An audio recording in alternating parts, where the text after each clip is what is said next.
Hello friends, welcome back to my channel Eclipse और मैं श्रेया त्रिपाठी। आज 16 मई का हम लोग करंट अफेयर लेकर आए हैं, तो स्टार्ट करते हैं।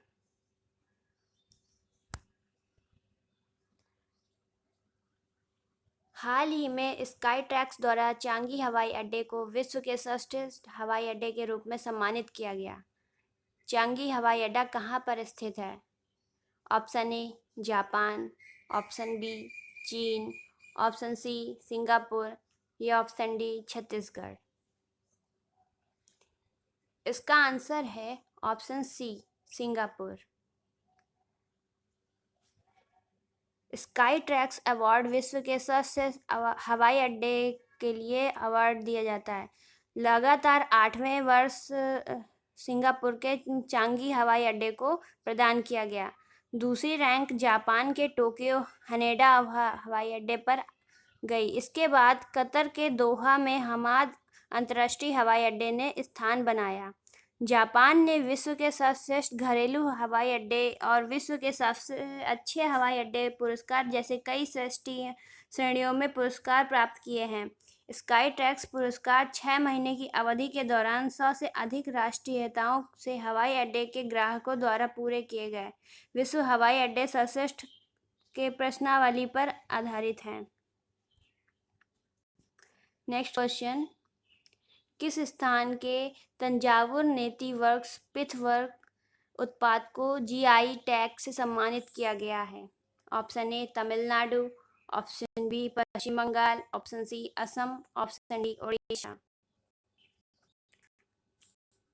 इसका आंसर है ऑप्शन ए तमिलनाडु। अरुम्बावुर लकड़ी की नक्काशी और तंजावुर नेति वर्क्स पिथवर्क को भौगोलिक संकेत रजिस्ट्री द्वारा भौगोलिक संकेत के टैग से सम्मानित किया गया है। तंजावुर पिथवर्क को नेति पिथ से तैयार किया गया है, जो एक दलदली पौधा है जिसे एस्नोमैन एस्पेरो के नाम से भी जाना जाता है और इसे मध्य तमिलनाडु के प्रमुख हस्ताक्षरक प्रतीकों में से एक के रूप में जाना जाता है।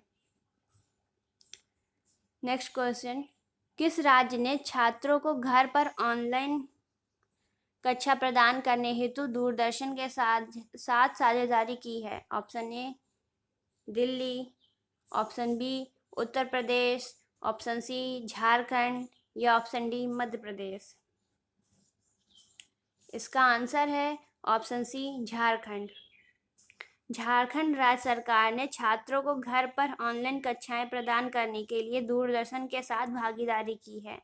दैनिक शिक्षा सामग्री झारखंड शिक्षा परियोजना परिषद जेपीईसी द्वारा डिजाइन की गई और इसे डीडी दूरदर्शन झारखंड में विशेष प्रसारण के माध्यम से सप्ताह के 3 दिनों के लिए सुबह 10 बजे से दोपहर 12 बजे और दोपहर 1 से 2 बजे तक प्रसारित किया जाएगा। कक्षाएं 11 मई से 10 जून 2020 तक आयोजित की जाएंगी और प्रतिक्रिया के आधार पर इसे बढ़ाया जाएगा। यह कार्यक्रम कक्षा 1 से कक्षा 12 तक के लगभग 42 लाख छात्रों को सीमित डिजिटल संसाधनों तक पहुंचाने में प्रदान करेगी। नेक्स्ट क्वेश्चन, सीबीएसई के नवनियुक्त अध्यक्ष का नाम बताइए। Option A Manoj Ahuja, option B Sarvottam Kumar, option C Rajendra Tripathi या ऑप्शन डी कुसुम सिन्हा।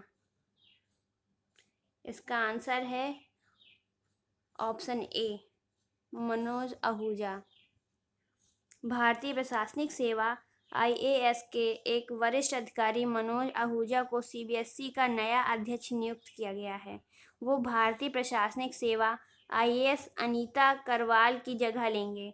वह वर्तमान में लाल बहादुर शास्त्री राष्ट्रीय प्रशासन अकादमी मसूरी के विशेष निदेशक थे। मनोज आहूजा ओडिशा कैडर के 1990 बैच के आईएएस अधिकारी, सीबीएसई के अध्यक्ष, सीबीएसई को संचालित करने वाली संस्था की मुख्य कार्यकारी हैं और उसे 14 विभागाध्यक्ष एचओडी द्वारा सहायता प्रदान की जाती है। नेक्स्ट क्वेश्चन, निम्न में से कौन सा संगठन भारत में सीरो सर्वे का संचालन करेगा? Option A NCDC, option B ICMR, option C A और बी दोनों, ऑप्शन डी केवल बी। इसका आंसर है ऑप्शन सी ए और बी दोनों। National centre for disease controller NCDC और Indian council of medical research ICMR प्रमुख हितधारकों और राज्य स्वास्थ्य विभागों के सहयोग से चयनित जिलों में जनसंख्या आधारित सर शुरू करेंगे। सर्वेक्षण का उद्देश्य जिला स्तर पर कोविड-19 संक्रमण के प्रसार में वर्तमान पाठ्यक्रम की समीक्षा और निगरानी करना है। सर्वेक्षण में प्रति सप्ताह प्रति जिले में 200 नमूने लिए जाएंगे और प्रति माह प्रति जिले से 800 नमूने एकत्र किए जाएंगे। प्रत्येक जिले से 10 स्वास्थ्य सुविधाएं में 6 सार्वजनिक और 4 निजी स्वास्थ्य सुविधाएं में शामिल होंगी। सर्वेक्षण में स्वास्थ्य देखभाल कर्मचारी गर्भवती महिलाओं और आउट पेशेंट उपस्थित लोगों के लिए शामिल होंगे। नेक्स्ट क्वेश्चन, निम्न में से फेड कप हार्ट अवार्ड जीतने वाली पहली भारतीय कौन है? Option A PV Sindhu, option B Mitali Raj, option C Sunaina Singh या ऑप्शन डी सानिया मिर्जा। इसका आंसर है ऑप्शन डी सानिया मिर्जा। 11 मई 2020 को सानिया मिर्जा मातृत्व के बाद टेनिस के खेल में वापसी के लिए फेड कप हार्ट अवार्ड जीतने वाली पहली भारतीय बनी। उन्हें मिले 16,985 वोटों में से 10,000 वोट मिले। उन्होंने एशिया ओशिनिया क्षेत्र के लिए पुरस्कार जीता है। कोविड-19 महामारी से निपटने के लिए उसने मुख्यमंत्री राहत कोष में $2,000 की पुरस्कार राशि दान की है। नेक्स्ट क्वेश्चन, किसने भारत का पहला PPE kit seam sealing machine विकसित किया है? Option A Elcon engineering, option B Reliance group, option C Tata group, option D Mac power CNC। इसका आंसर है option D Mac power CNC। Mac power CNC ने भारत का पहला PPE kit seam sealing machine विकसित किया है। मशीन का उत्पादन बहुत कम समय में Indian medical association IMA Rajkot के मार्गदर्शन में किया गया है। वर्तमान में भारत विदेशों से मशीन का आयात करता है जो बहुत महंगा है, जबकि मैक पावर CNC द्वारा निर्मित मशीन आयातित मशीनों की कीमत का आधा होगा। कंपनी पहले चरण में 200 यूनिट मशीन का निर्माण करेगी। Next question, defence food research laboratories DFRL द्वारा विकसित मोबाइल टेस्टिंग लैब का नाम बताइए। Option A Diksha, option B Sabak, option C Parakh, option D स्वास्थ्य। इसका आंसर है ऑप्शन सी परख। Defence food research laboratories DFRL द्वारा विकसित मोबाइल टेस्टिंग लैब परख है और यह मसूरी में स्थित है। रक्षा अनुसंधान और विकास संगठन DRDO के तहत DFRL द्वारा विकसित अत्याधुनिक मोबाइल वायरस रोकथाम BSL-3 है। इस मोबाइल लैब में किसी भी वायरस या बैक्टीरिया का परीक्षण किया जा सकता है। कोविड-19 परीक्षण करने के लिए लैब को 11 मई को Mysore medical college and research institute MMCRI को सौंप दिया गया था।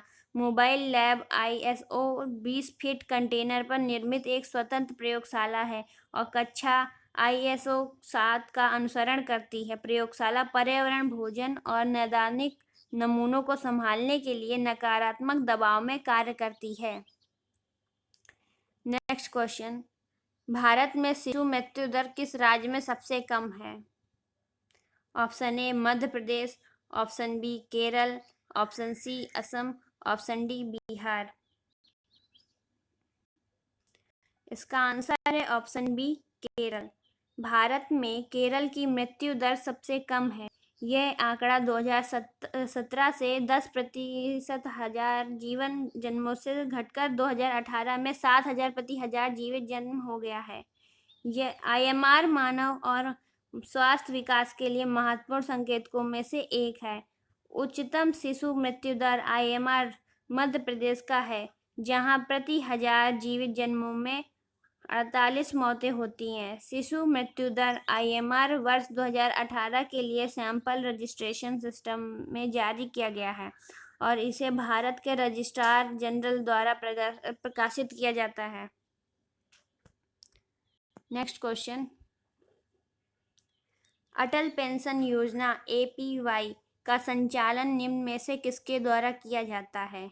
ऑप्शन ए केंद्रीय पेंशन समिति, ऑप्शन बी कर्मचारी भविष्य निधि संगठन, ऑप्शन सी पेंशन फंड नियामक और विकास प्राधिकरण, ऑप्शन डी राष्ट्रीय पेंशन समिति। इसका आंसर है ऑप्शन सी पेंशन फंड नियामक और विकास प्राधिकरण। अटल पेंशन योजना APY का संचालन पेंशन फंड नियामक और विकास प्राधिकरण द्वारा किया जाता है। यह भारत सरकार की प्रमुख सामाजिक सुरक्षा योजना है, जिसने कार्यान्वयन के 5 वर्ष सफलतापूर्वक पूरे किए हैं। यह कार्यक्रम 9 मई 2015 को प्रधानमंत्री श्री नरेंद्र मोदी द्वारा किया गया था। इस योजना का उद्देश्य विशेष रूप से असंगठित क्षेत्र के श्रमिकों को वृद्धावस्था आय सुरक्षा प्रदान करना है और 60 वर्ष की आयु के बाद न्यूनतम पेंशन की सरकारी गारंटी प्रदान करना है। इस योजना में पुरुष से महिला सदस्यता अनुपात 57:43 है और सभी राज्यों और केंद्र शासित प्रदेशों को कवर करते हुए इस पूरे देश में बड़े पैमाने पर लागू किया है। 9 मई 2020 को पहल के तहत नामांकन की कुल संख्या 22354028 है। APYE योजना को किसी भी भारतीय नागरिक द्वारा बैंक खाते में के साथ 18 से 40 वर्ष की आयु में सब्सक्राइब किया जा सकता है। आज के लिए हमारा वीडियो इतना ही, और वीडियो पसंद आए तो उसको लाइक शेयर ज़रूर करें। अगर अभी तक मेरा चैनल सब्सक्राइब ना किया हो तो प्लीज़ सब्सक्राइब करें। Thanks for watching.